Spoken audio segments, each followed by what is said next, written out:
오늘 저는 베들레헴 예수라는 제목으로 성탄 설교를 나누도록 하겠습니다. 여러분, 예수님이 탄생하셨을 때 그 당시 로마의 황제는 아우구스투스라는 사람이었습니다. 오늘 본문 1절에 보면 가이사 아구스도 이렇게 나와 있죠. 이 사람은 로마의 첫 번째 황제로서 주전 27년에서 주후 14년까지 무려 41년을 로마의 황제의 자리에서 로마 제국을 다스렸습니다. 이 사람은 광대한 제국을 효과적으로 통치하기 위해서 인구 조사를 명하였고, 그리고 그것을 가지고 정책을 세우고 또한 세금 제도를 개선했습니다. 모든 길은 로마로 통하는 이런 도로망을 구축했고, 그래서 점령지 제국하에서 어떤 민족이라도 반란을 일으키면 즉시로 군대를 보내서 제압할 수 있도록 도로망을 구축하였습니다. 이 사람은 원로원과 로마 시민들에게 존경을 받았던 사람입니다. 그런데 오늘 우리가 읽은 1절 하반절에 보면 그가 영을 내려 천하로 다 호족하라 하였으니 라고 기록되어 있습니다. 로마 제국하에 있는 모든 민족, 모든 사람들에게 본적지에 가서 호적을 해서 인구조사를 명한 것입니다. 이 칙령을 받고 그 당시 팔레스타인을 다스리고 있던 로마 총독이 구레뇨라는 사람인데요, 이 구레뇨의 지시에 따라서 이스라엘 사람들도 각자 자신의 본적지로 가서 호적 등록을 하게 됐습니다. 그런데 갈릴리 이스라엘 지형은 남쪽의 사해바다 근처 남쪽을 유다라고 했고 중간을 사마리아라고 했고 갈릴리 호수가 있는 그 북부 지역을 갈릴리 이렇게 되어 있습니다. 그런데 갈릴리 북부 지역에 나사렛에 요셉이라고 하는 청년이 있었습니다. 이 청년은 동정녀 마리아와 약혼한 사이였습니다. 약혼하고 또 결혼하기 전에 성령으로 잉태되어 이 마리아가 만삭의 몸이 되게 된 것입니다. 이럴 때에 결국 이 요셉도 명령에 따라서 황제의 칙령에 따라서 자기의 조상인 다윗의 마을, 다윗의 고향인 베들레헴으로 호적을 하러 만삭인 마리아를 데리고 베들레헴으로 이동하게 됐습니다. 정말 생각해 보면 성경은 하나님의 구원 계획이 정말 한편의 드라마처럼 그렇게 전개되고 있다는 것을 우리에게 보여주고 있습니다. 만일 그때 아우구스투스가 천하에 호적하라는 명령을 내리지 않았더라면 마리아는 어디서 아기를 낳았을까요? 그가 살던 나사렛에서 아기를 낳았을 것입니다. 또 호적하라는 그 명령이, 그 칙령이 좀 일찍 떨어졌던가 아니면 좀 늦었더라도 역시 마리아는 베들레헴으로 올라갈 이유가 없었고 그가 살던 마을 나사렛에서 아기를 낳았을 것입니다. 그런데 하나님께서는 로마 황제로 하여금 정확한 시간에 인구조사의 칙령을 내리게 하심으로써 나사렛에서 살던 요셉과 마리아가 베들레헴으로 남쪽으로 베들레헴으로 이동하게 하셨고 그 베들레헴에서 해산을 하게 된 것입니다. 그래서 베들레헴 예수가 되신 겁니다. 오늘 읽은 이 누가복음 기자는 예수께서 다윗의 고향 베들레헴에서 태어나셨다는 것을 강조하고 있습니다. 왜 이토록 예수가 베들레헴에서 탄생하셨다는 것을 강조하셨을까요? 저는 몇 번 이 베들레헴에 가본 적이 있습니다. 베들레헴은 예루살렘에서는 아주 가깝습니다. 한 10km쯤 떨어진 곳에 있습니다.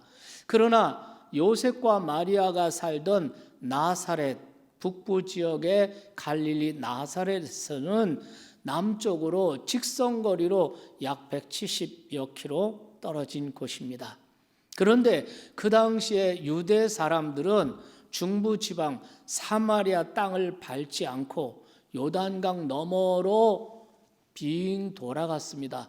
이런 습관을 감안한다면 아마도 나사렛에서 베들레헴까지의 거리는 적어도 230-40km는 넉넉히 되었을 것입니다. 사람이 걸어서 간다면 좋기 열흘은 걸리는 그런 거리였습니다. 이런 거리를 걸어서 이제 요셉과 마리아가 북부 지방 갈릴리 나사렛에서부터 남부 지역으로 230km를 이동하게 된 것입니다. 그래서 베들레헴에서 예수가 탄생하셨다. 오늘 읽은 누가복음 기자는 베들레헴에서 탄생하셨다는 것을 상당한 분량을 가지고 강조하고 있는 모습을 볼 수가 있습니다. 19세기 미국의 유명한 아주 탁월한 설교자가 계셨는데요. 그분 이름이 필립스 브룩스라는 목사님이십니다.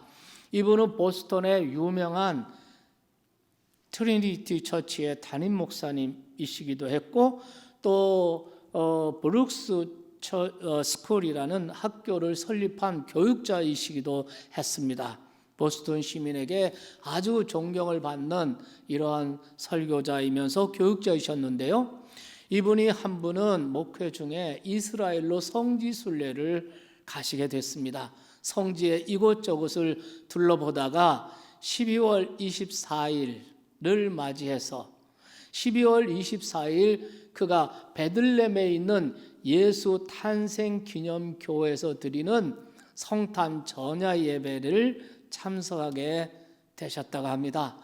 그런데 이 브룩스 목사님이 이 예배에서 말로 닿을 수 없는 큰 감동을 받게 된 것입니다. 그것이 1865년이었다고 합니다. 1865년에 이러한 베들레헴 예수님 탄생 교회에서 은혜를 받았는데요. 돌아와서 자기가 목회하는 트리니티 처치에서 3년이 지나고 1868년 성탄절을 앞두고 이 목사님이 자기 교회 주일학교 어린이들에게 어린이 성탄 찬송가를 만들어주고 싶은 마음이 간절했습니다.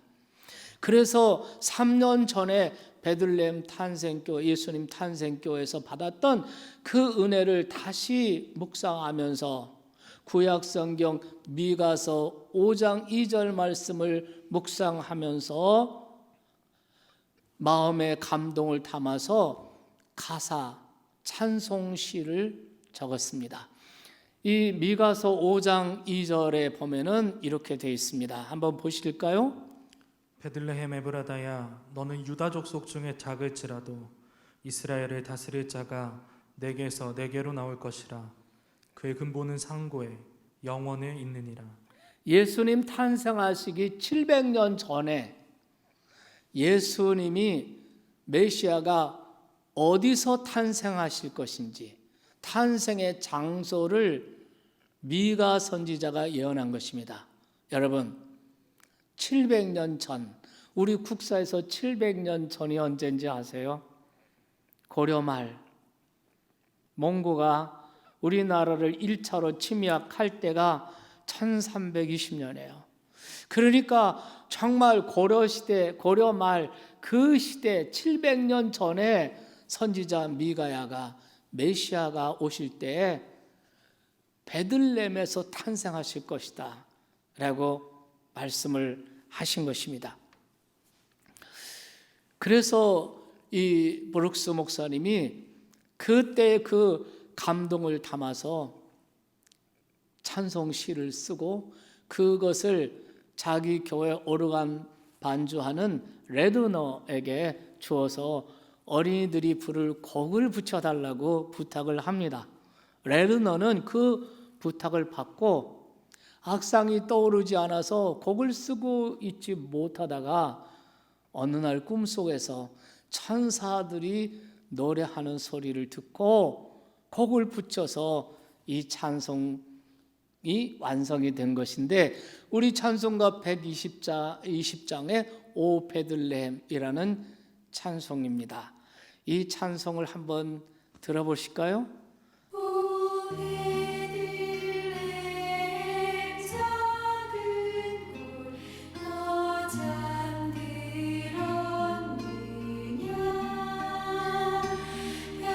별들만 높이 빛나고 잠잠히 있으니 저 놀라운 빛이 지금 캄캄한 이 밤에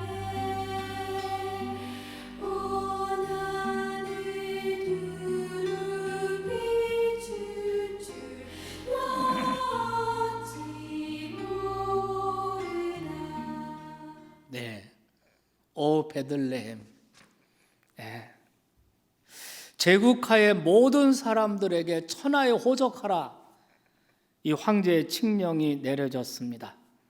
그래서 그에 따라서 다윗의 가문 사람인 이 요셉과 마리아가 호적을 등록하기 위해서 230km를 이동해서 베들레헴에 가게 되었고, 그리고 거기서 아들을 낳게 되었습니다. 우연이 아니죠.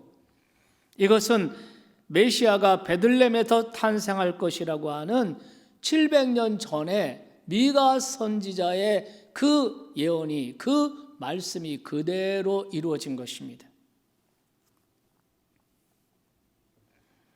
인구조사를 해서 세금 더 많이 걷어서 제국을 더 부강하게 하려는 이 통치자의 이 생각을 하나님께서는 이렇게 구원 계획을 성취하는 도구로 사용하신 것입니다.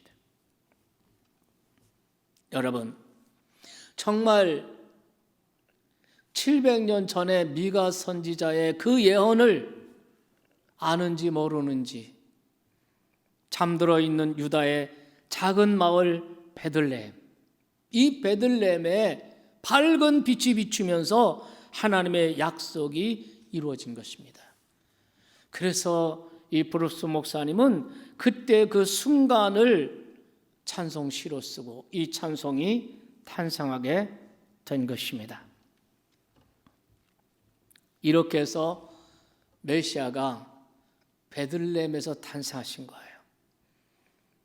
나사렛 마을에 살던 마리아 요셉이 정말 230km 떨어진 남부지방으로 이동하고, 만삭이었으니까 우리가 정말 그 당시에 이동수단을 보면은 이런 임산부나 노인이나 이런 분들을 나귀를 타고 이동을 했을 텐데요, 이 몇 날 며칠을 걸려서 베들레헴에서 탄생하시게 된 것입니다. 예수는 예루살렘에서 탄생하시거나 그 당시 국제도시 로마나 알렉산드리아나 이런 곳에서 탄생하시지 않았습니다. 좋은 귀족 집안에서 태어나지도 않으셨고 명성 있는 집안에서 태어나시지도 않았습니다. 구약 미가서의 예언서에서 강조하고 있는 것은 메시아가 정말 작은 마을, 이름도 없고 빛도 없는, 보잘것없는, 주목받지 않았던 작은 마을 베들레헴에서 탄생하신다는 것을 미가 선지자가 강조하였고, 그리고 오늘 예수님의 탄생 사건을 기록하고 있는 이 누가복음 기자가 그 성경 예언대로 예수는 베들레헴에서 탄생하셨다라는 것을 강조하고 있습니다. 왜 이렇게 구약의 미가 선지자나 누가복음 기자는 예수가 베들레헴에서 탄생하셨다는 것을 왜 이토록 강조하고 있을까요? 여기에는 아주 너무나도 소중한 복음적 의미가 있다고 저는 생각합니다. 베들렘이라고 하는 이 지명은 합성어입니다. 베드라고 하는 말은 하우스, 집이라는 말이고요. 레헴은 브레드, 빵이라는 뜻입니다. 그러니까 이 베들렘은 빵집이라는 뜻이죠. 빵을 주식으로 하는 그 팔레스타인 사람들에게 빵집이라는 것입니다.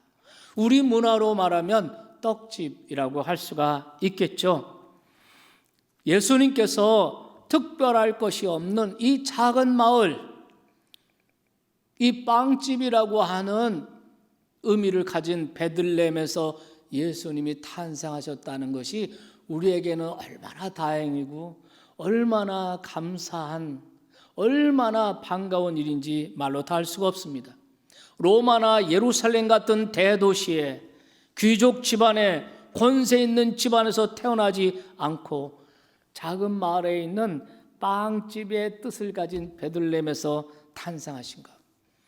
여기에는 두 가지의 복음적인 의미가 있다고 생각합니다. 첫째는 예수님께서 베들레헴에서 탄생하셨다고 하는 이것, 빵집에서 탄생하셨다는 이 말은 예수님은 누구라도 필요로 하는, 누구라도 손쉽게 다가오고 누구라도 필요하고 누구라도 사용해야 하는 우리의 이웃으로, 우리의 친밀한 친구로 오셨다는 것입니다. 여러분, 빵을 주식으로 하고 있는 문화권 속에서 작은 마을의 빵집, 그러면 여러분 어떻게 하겠습니까? 저는 사실 빵을 되게 좋아하거든요. 빵집을 그냥 지나치기가 힘들 정도로 빵을 좋아합니다. 그런데 우리는 그냥 간식으로 먹지만 빵을 주식으로 하는 문화권 속에서 작은 마을의 빵집, 이거는 뭐 부자도 가난한 사람도 어린이도 청년도 어떤 사람도 이 빵집은 가까이 가고 이 빵집은 모든 사람들에게 필요했고 그리고 거기서 빵을 사다가 먹고 이렇게 한 것입니다. 이걸 생각해 보면 예수님께서 로마나 예루살렘이나 이런 데서 태어나지 아니하시고 작은 마을 베들레헴에서 탄생하셔서 힘없고 가난한 사람, 병든 사람, 백 없는 사람, 이런 사람 누구라도 가까이 할 수 있고 손쉽게 다가갈 수 있고 그리고 누구에게나 필요한 분으로 우리 곁으로 찾아오셨다는 것입니다. 그래서 예수님께서는 이 땅에 오셔서 모든 사람들의 친구가 되어주시고 이웃이 되어주셨습니다. 예수님께서는 세리와 죄인들의 친구도 되어주시고 그들과 한 식탁에서 빵을 나누고 음료를 나누셨습니다. 영어 단어에 보니까 available이라는 단어가 있어요. 사용 가능한, 사용이 가능한 이런 손쉽게 이용할 수 있는, 쉽게 다가갈 수 있는 또는 도움이 되는 이런 형용사입니다. 베들레헴 빵집에서 태어난 예수 그리스도가 바로 이런 분이세요. 예수님은 우리가 필요할 때 언제나 쉽게 다가갈 수 있는 사용이 가능하신 우리에게 정말 도움이 되시는 이런 어베일러블하신 예수이심을 믿으시기 바랍니다. 그래서 예수님께서는 친히 요한복음 6장 37절에 보면 이렇게 말씀을 하세요. 아버지께서 내게 주시는 자는 다 나에게 올 것이요 내게 오는 자는 내가 결코 내쫓지 아니하리라. 그렇습니다. 아버지께서 내게 주시는 자는 다 내게로 올 것이다. 내게 오는 자는 그 어떤 사람도 거절하지 않을 것이다. 누구도 거절한 다 올 것이요 내가 내쫓지 않을 것이다. 예수님께서는 어린아이도 내게 오는 것을 금하지 말라고 하십니다. 병자들도 주의 이름을 부를 때는 다 주님께서 만나주셨습니다. 누구든지 필요한 예수, 부자들에게도 예수가 필요한 빵집이요, 가난한 사람들에게도 예수가 필요하고, 권세 있는 사람들에게도 빵은 필요하고, 모든 사람에게 빵집은 필요하죠. 모든 사람들이 빵집에 가죠. 누구나 쉽게 갈 수 있습니다. 예수 그리스도는 바로 우리에게 베들레헴이 되십니다. 우리의 빵집이 되셔서 우리에게 오신 줄 믿으시기 바랍니다.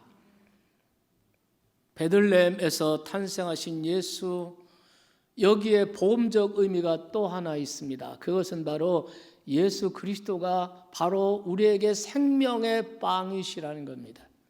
생명의 빵으로, 생명의 떡으로 우리에게 오셨다는 것입니다. 예수님께서 요한복음 6장 35절에서 이렇게 말합니다. 나는 생명의 빵이다. 내게 오는 사람은 결단코 굶주리지 않을 것이며 나를 믿는 사람은 결코 목마르지 않을 것이다. 나는 생명의 빵이다. 너희의 조상들은 광야에서 만나를 먹었지만 죽었다. 나는 하늘에서 내려온 생명을 주는 빵이다. 누구든지 이 빵을 먹으면 영원히 살 것이다.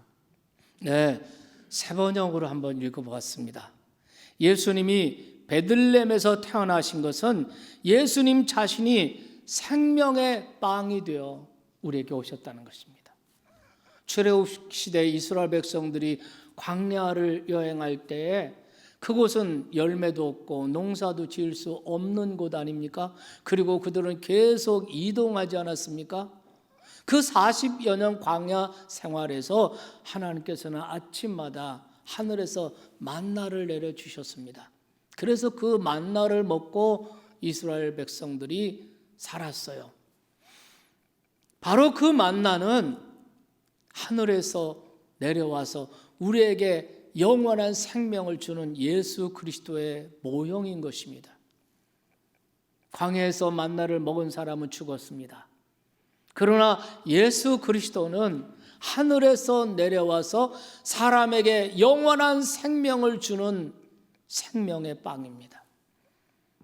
그래서 예수님 말씀하십니다. 나를 먹는 자는 영원히 살리라. 믿으십니까? 영원히 살 것이라는 거예요. 우리가 예수 그리스도를 믿고 예수 그리스도를 나의 구주로, 나의 하나님으로, 내 인생의 주인으로 예수를 마음의 문을 열고 그분을 받아들이는 것은 내가 생명의 빵을 먹는 것과 같은 것입니다. 우리가 빵을 먹으면 우리 속에서 소화가 되죠. 그리고 그것이 우리에게 에너지를 공급하고 힘을 공급하고 피를 공급하고 이와 같이 되는 것입니다. 예수 그리스도는 생명의 빵입니다. 하나님께서 인류에게 내려주신 생명의 빵이에요. 누구든지 그분을 마음을 열고 받아들이고 모셔드리고 그분을 영접하면 그분은 우리에게 영원한 생명을 줍니다. 목마르지 아니하고 굶주리지 않게 되는 줄 믿습니다. 그런데 사람들이 예수가 생명의 빵인 줄 몰라요. 그래서 이 빵을 먹지 않아요. 이 빵을 찾지 않아요. 자꾸 헛된 곳에서 빵을 찾아요. 헛된 곳에서 음료를 찾아요. 그래서 이사야 선지자는 이사야서 55장 2절에 보면 이런 탄식을 하는 것을 볼 수 있습니다. 너희가 어찌하여 양식이 아닌 것을 위하여 은을 달아주며 배부르게 못할 것을 위하여 수고하느냐. 내게 듣고 들을지어다. 그리하면 너희가 좋은 것을 먹을 것이며 너희 자신들이 기름진 것으로 즐거움을 얻으리라. 너희는 귀를 기울이고 내게로 나와 들으라. 그리하면 너희의 영혼이 살리라. 예수님이 탄생하시기 생명의 떡이 오시기 전 800년 전에 이사야가 하나님을 떠나고 하나님을 외면하고 살아가는 이스라엘 백성들을 향해서 하신 말씀이에요. 너희가 어찌하여 배부르게 못할 것을 위해서 은을 달아주고 너의 생명을 달아주고 있느냐? 너는 내게 나와 들으라. 그리하면 너희가 살 것이다. 내게 나와 듣고 들으라. 그리하면 너의 영혼이 살 것이다. 믿습니까? 베들레헴 예수, 그분은 우리에게 생명의 떡입니다. 예수님은 이렇게 말씀하십니다. 요한복음 6장 35절 다시 봅니다. 나는 생명의 떡이니 내게 오는 자는 결코 줄이지 아니할 터요 나를 믿는 자는 영원히 목마르지 아니하리라. 예수님을 믿고 영접하는 것은 우리가 생명의 빵을 먹고 생명의 음료를 마시는 겁니다. 이런 인생은 결코 배고프지 않고 결코 목마르지 않는 만족한 인생을 살 수가 있습니다. 예수 안에만 진정한 만족이 있습니다. 세상의 돈이나 명예나 세상의 쾌락이나 세상의 어떤 것에도 진정한 만족은 없습니다. 예수 안에 만족이 있고 예수 안에 행복이 있고 예수 안에 평안이 있고 예수 안에 진정한 안식이 있는 줄 믿으시기 바랍니다. 코로나 상황에서 맞이한 이 성탄절 아침에 저는 우리 사랑하는 성도님 여러분들에게 진심으로 말씀을 드립니다. 하나님의 은혜로 오늘 아침 여러분의 귀가 열리기를 바랍니다. 내가 생명의 빵이다. 나를 먹는 자는 영원히 배고프지 않고 영원히 목마르지 않을 것이다. 생명의 빵이라고 말씀하시는 그분의 음성이 여러분의 귀에 들려지기를 바랍니다. 우리는 세상에서 너무나 많은 음식을 먹고 그 세상의 음식에 길들여져 있습니다. 그렇기 때문에 생명의 빵이 예수라는 사실을 잊어버립니다. 오늘 다시금 이 성탄절 아침에 여러분의 귀가 열리기를 바랍니다. 내가 생명의 빵이다. 나를 먹는 자는 영원히 살 것이다. 이 말씀을 꼭 들으시길 바랍니다. 그리고 열린 마음으로 베들레헴 예수, 생명의 빵으로 내 곁에 찾아오신 예수 그리스도, 그분을 여러분의 마음 가운데 받아들이고 여러분의 가정에 받아들여서 이 성탄의 은혜가, 이 하나님의 은혜가 여러분의 심령과 가정에 임하기를 주님의 이름으로 축원합니다.